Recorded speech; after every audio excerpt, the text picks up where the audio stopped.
Sobre la universidad pública, hay quienes alegan que son un gasto ineficiente porque la cantidad de egresados suele ser baja y a ritmo lento, por lo que se pierden recursos, y B, las cátedras están ideologizadas y politizadas por la izquierda.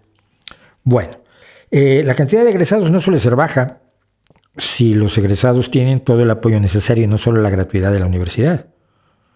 Es decir, si tú tienes que trabajar para mantener a tu familia, trabajos enormemente precarios, al mismo tiempo que estudias, pues una carrera te puede tomar 8 años, claro. Si tienes los motivos para que los egresados tarden mucho tiempo en salir o sea, que estar a ritmo lento, que salgan a ritmo lento y que sean pocos, pueden ser muchos. Yo dejé la universidad porque me dediqué a la música, por ejemplo, ¿no? Me divertía más dedicarme a la música que estudiar psicología. O sea, así fueron las cosas. Pero el punto es, si cierras las universidades públicas, pierdes todos sus beneficios.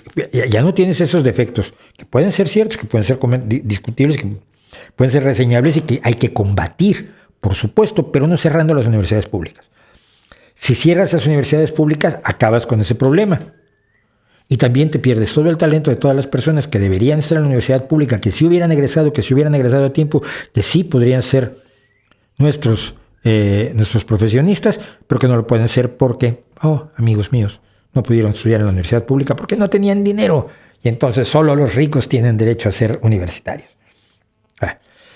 Las cátedras están ideologizadas y politizadas por la izquierda, según dicen. No lo sé, pero si es cierto, también pasa en Estados Unidos. En Estados Unidos es peor porque es la izquierda posmoderna la que está tomando por asalto las universidades.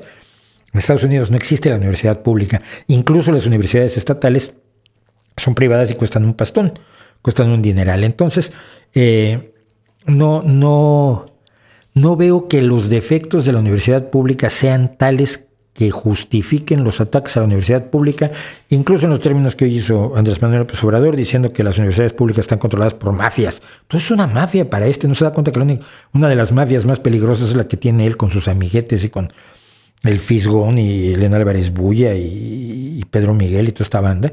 Esa es una mafia. Ahí Bartlett, Pero no, el ataque a las universidades públicas evidentemente tiene otros intereses, aunque anote problemas que pueden ser reales y que deben ser abordados, por supuesto, para que los recursos que se aportan a la universidad pública en su mayor parte sean efectivamente benéficos y productivos en cuanto a la generación de profesionistas, que es de lo que se trata, y de gente pensante.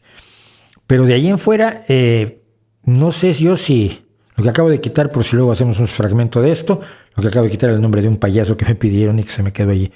Lo que tenemos que hacer es defender a la universidad pública tratando de mejorarla, tratando de optimizarla, como se hace en muchos países donde las universidades públicas son prácticamente la única fuente de los profesionistas que necesita el país.